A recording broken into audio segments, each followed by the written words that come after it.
तो भाइयों, आज की कहानी है एक ऐसे ढोंगी की जिसने पूरे हैदराबाद को बेवकूफ बनाया।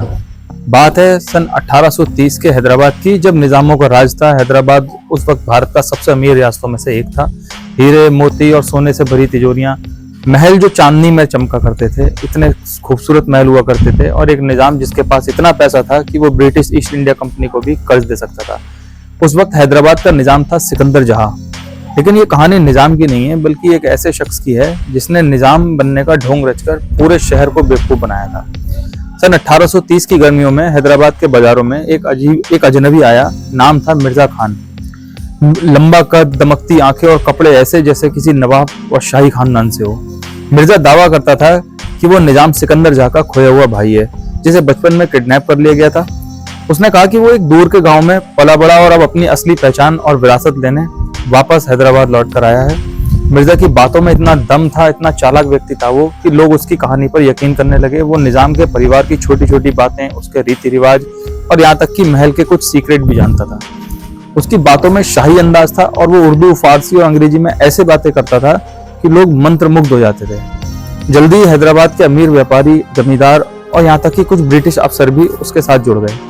मिर्जा ने दावा किया कि निजाम सिकंदर जहां ने उसकी जगह से बेदखल कर दिया है और वो अपने हक के लिए लड़ेगा।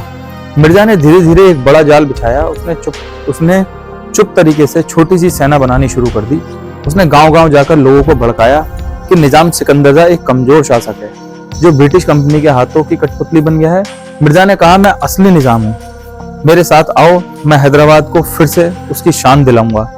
उसने फर्जी दस्तावेज बनवाए जिसमें नकली शाही मोहरें थीं, पुराने निजामों के हवाले थे, जिसे देखते हुए कुछ लोग उसकी बातों में आ गए और कुछ ने उसे पैसों की उम्मीद के साथ साथ उसका साथ देना शुरू कर दिया। मिर्जा ने एक खास चाल चली।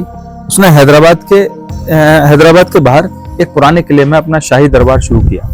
उसने वहां नाच गाने, दावतें और शाही जलसे आयोजित किए। लोग दूर दूर से आते थे और मिर्जा उन्हें तोहफे देता था, कभी सोने की अंगूठी, कभी रेशमी शॉल। लेकिन ये सब तोहफे वे उधार के पैसों से देता था जो उसने व्यापारियों से निजाम की विरासत का वादा करके उधार लिया था। लेकिन हर साजिश का एक अंत होता है। सन 1831 में निजाम सिकंदर जहां के एक वफादार वजीर मिर्जा अली को मिर्जा खान की खबर मिली। मिर्जा अली को शक हुआ कि ये शख्स कोई ढोंगी है। उसने अपने जासूसों को भेजा और पता लगाया कि मिर्जा खान का असली नाम अब्दुल हसन था, एक साधारण सिपाही जो पहले निजाम की सेना में काम किया करता था। उसने निजाम के महल में कुछ साल बिताए थे और वहीं से उसने शाही रीति रिवाज और सीक्रेट्स सीखे थे। मिर्जा अली ने एक जाल बिछाया। उसने मिर्जा खान को निजाम के दरबार में बुलाया और ये कह के बुलाया कि निजाम उससे मिलना चाहते हैं। मिर्जा खान, जो अब अपने ढोंग में पूरी तरह से डूब चुका था, शाही ठाट बाट के साथ दरबार पहुंचा। लेकिन जैसे ही वो वहां पहुंचा, निजाम के सिपाहियों ने उसे घेर लिया। उसका सारा का सारा नाटक वहीं का वहीं खुल गया। जब मिर्जा खान को पकड़ा गया तो उसने कबूल किया कि वो अब्दुल हसन है। उसने बताया कि वो एक गरीब परिवार से था। उसने निजाम की सेना में काम करते वक्त उसे शाही जिंदगी का लालच हो गया था। उसने सोचा कि अगर वो निजाम बनने का ढोंग करे तो वो अमीर बन सकता है। उसने सालों तक इस साजिश की प्लानिंग करी, नकली दस्तावेज बनवाए, शाही अंदाज सीखा और यहाँ तक कि निजाम के कुछ पुराने नौकरों को रिश्वत देके उनके महल के सीक्रेट जान लिए। लेकिन एक ट्विस्ट और था कहानी में। जांच में पता चला कि मिर्जा खान अकेला नहीं था। उसके पीछे एक बड़ा गिरोह काम कर रहा था जिसमें कुछ ब्रिटिश व्यापारी भी शामिल थे। ये लोग हैदराबाद की गद्दी को कमजोर करना चाहते थे ताकि ब्रिटिश ईस्ट इंडिया कंपनी वहां आसानी से कब्जा कर सके।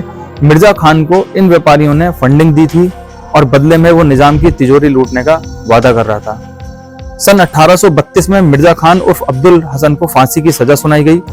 उसके कई साथियों को जेल भेजा गया। हैदराबाद में फिर से शांति लौट आई। लेकिन इस घटना ने निजाम सिकंदर जहां को इतना डरा दिया था कि उसने अपनी सुरक्षा और सख्त कर दी थी। गांव-गांव में इस ढोंगी निजाम की कहानियां फैल गईं। दूर दूर तक लोग इसके जिक्र करने लगे और लोग आज भी इसे सनसनीखेज साजिश के तौर पर याद करते हैं। लेकिन मिर्जा खान सिर्फ एक लालची सिपाही था या वो किसी बड़े खेल का प्यादा था? क्या ब्रिटिश कंपनी ने उसे जानबूझकर आगे किया ताकि हैदराबाद की गद्दी कमजोर हो सके?